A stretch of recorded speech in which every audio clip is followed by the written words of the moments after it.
Yo, what's going on, guys? Mush back at it with another video. Want to take you guys through all the new Steam game releases and free game updates that I can give you guys. Want to go over a lot of stuff here, so let's just get right into it. We got quite a few games to go over, and let's start things off with a brand new Souls-like title in Thymesia. This one's been getting a little bit of buzz recently. This is a dark, horror-like Souls-like. Thymesia is known to be a grueling action RPG with fast-paced combat and an intricate plague weapon system in a kingdom where death spreads. Play as the mysterious character known only by codename Corvus, prey upon your enemies, wield the power of disease, and find the truth in your own memories. The narrative actually sounds pretty interesting. You play as this character with only a codename, and throughout the game you'll repiece his history and figure out what's actually going on. And the plague weapon system is definitely at the heart of this game. Every enemy has their own unique plague weapon, and you can reave it from them and use it as a one-time use weapon, and that can have a variety of different effects: a knockback, a heal, etc., etc. And then you can also unlock other plague weapons that are usable as a permanent upgrade. So pretty interesting Souls-like with some interesting mechanics as well. We'll see how it turns out when Thymesia officially releases on August 18th. Next up, we have a brand new racing game. This one's not getting a lot of buzz, but super flashy game here in Neodash. Drift at full speed across gaps, traps, and neon-drenched environments that react to a captivating soundtrack, build and play community-made tracks, or dive straight into a spectacular campaign.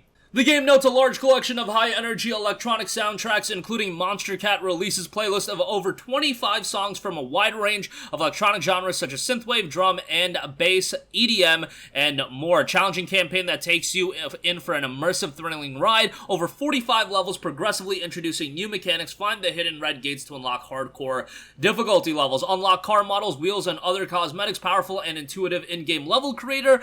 Compete for faster runs against other players as ghosts, and play and rate user-created levels. So quite a bit of longevity looks to be had with Neodash. Neodash will be seeing its official release on August 17th. Next up, happening today, do want to note, Multiversus Season 1 will be kicking off. With that, we have gotten the release date of Morty as well. He'll be coming on August 23rd. Season 1 was officially set to kick off on August 9th, however, it ended up getting delayed, and now we have Season 1 officially launching. Season 1's new free character rotation will let non-playing players do battle as Batman, Arya Stark, LeBron James, and Steven. That's if you just download the game for the first time, you'll be able to jump right in.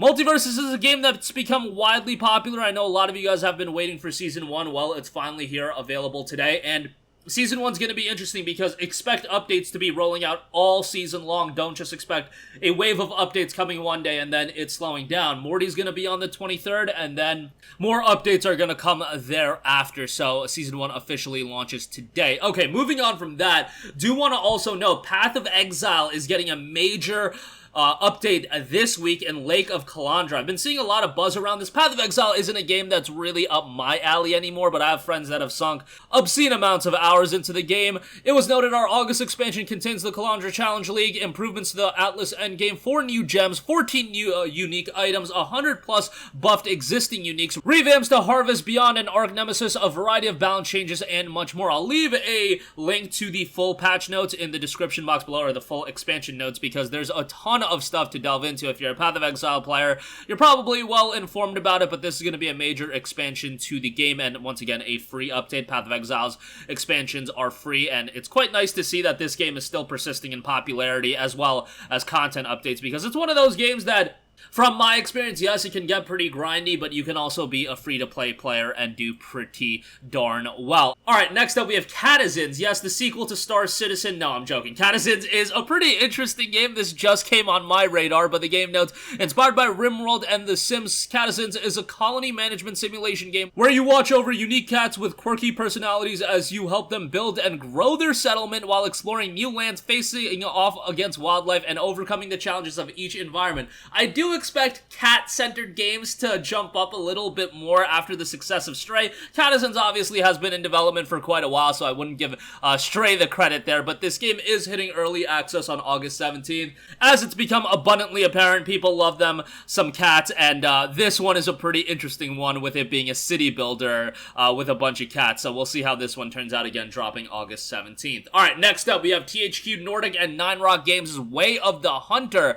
Way of the Hunter is a game that I see a lot of people checking out. Become the new owner of a hunting lodge nestled among gorgeous habitats and rich animal populations. Explore vast open world environments and hunt with a premium selection of firearms. Enjoy the perfect hunt on your own or with friends in co-op. This is a vast game, and if you're into hunting, I think it's going to be right up your alley, as it's going for a bit of realism as well. Hunt like a pro with features that highlight animal signs, blood splatter analysis, and shot review with the rewindable bullet camera. Use Hunter Sense to highlight important details and info, or disable it and customize your HUD for a hardcore experience. You've got a complex trophy system, generates unique antlers and horns based on multiple factors like fitness and age, sophisticated natural animal animations and reactions when sensing the player's presence. A 24-hour day and night cycle is included as well, and on top of that, you've got changing wind and weather, realistic ballistics and bullet physics simulation, a broad selection of firearms and equipment, including licensed gear from a variety, and in-game economy that lets you hunt game and sell the meat to purchase new gear, hunting passes, and taxidermy for your trophy stands. Yeah, they got a lot going on here. THQ Nordic's been putting out a wide variety of games, and I think Way of the Hunter is going to be one that does pretty well. The game will be dropping on August 16th. And lastly, this is a game I want to make sure everyone has on their radar because it's a super unique game, super stylish game, not getting a ton of buzz right now, especially on PC. But Rollerdrome is a game you should have your eyes on. This game has such a unique art style. Rollerdrome is noted to be a third-person action shooter that seamlessly blends high-octane visceral combat with fluid movement and tricking mechanics into one complementary and challenging whole to create an original adrenaline-pumping shooter experience like no other. Seeing this game in motion is pretty stunning. Again, a third-person action shooter like no other. You've got a slow-mo mechanic as well, an original identity, an all-new, fully original soundtrack that merges iconic era sounds and tones with cutting-edge production to provide a heart-thumping backdrop to the carnage brought to life with a unique comic book-inspired art style. Even if it is comic book inspired, like there's a lot of games that are comic book inspired, this one's just got such a unique look to it, and the style of the game, rollerblading, shooting, I mean, it's a pretty unique game if nothing else. And it also knows a dark conspiracy, discover a mysterious, sinister plot in this distinct retro future universe. Game is relatively easy to run as well, recommending a GTX 560 Ti, an i3 610, and an AMD FX 6300. And yeah, one to keep on your radar. Maybe not one everybody's gonna pick up day one, but it is gonna be launching August 16th, and it will have a special introductory price of $19.79 for 2 weeks after the game's launch. So you'll be able to get it at a bit of a discount. After that, it is going to go up in price, so might be one that you want to check out when it goes live. And of course, as always with Steam's refund feature, you always don't really have much to lose, at least trying a game out. But that is going to do it for me. Again, not a totally loaded week of stuff, but I think there's definitely some stuff to keep on your radar. Thymesia, I think, looks like a really cool Souls-like game, even if I'm not the biggest Souls-like fan. I know there's a lot of people, I should say, that look for every Souls-like that's coming out, and Thymesia has some pretty interesting mechanics. Neodash, if you like stylish racing games, this one's got a great look. It looks like it's got a fantastic soundtrack as well. One to keep an eye on. Multiversus Season 1 will be dropping. Lake of Kalandra, a brand new Path of Exile expansion, will be dropping this week. Catizens, if you want a cat city building game, things that I don't think I would have ever expected to happen, but there you go. These days, every video game is eventually going to happen. Way of the Hunter dropping tomorrow, and you've got Rollerdrome dropping tomorrow as well. So a lot of stuff, a lot of unique stuff, if nothing else. Links to everything in the description box below, as always, but that's going to do it for me, and let me know what you guys think in the comments section down below. As always, thanks for watching, and I will catch you guys in the next one. Peace out. Hey, what's going on, guys? Mush here again. Hope you enjoyed the video. As you guys might know, YouTube's notification system is sometimes a little bit wonky, even if you're subscribed to the channel. Maybe you're not abundantly aware that I uploaded a video. To remedy that situation, make sure you hit the bell notification button. This way, whenever I upload a new video, and I try to upload as consistently as possible, you will be notified directly of the upload, and you can watch it as soon as it goes live. I would really appreciate it if you guys hit that button so you can stay up to date with all of the content I'm posting. But as always, guys, thanks for watching, and I'll catch you guys in the next one. Peace out.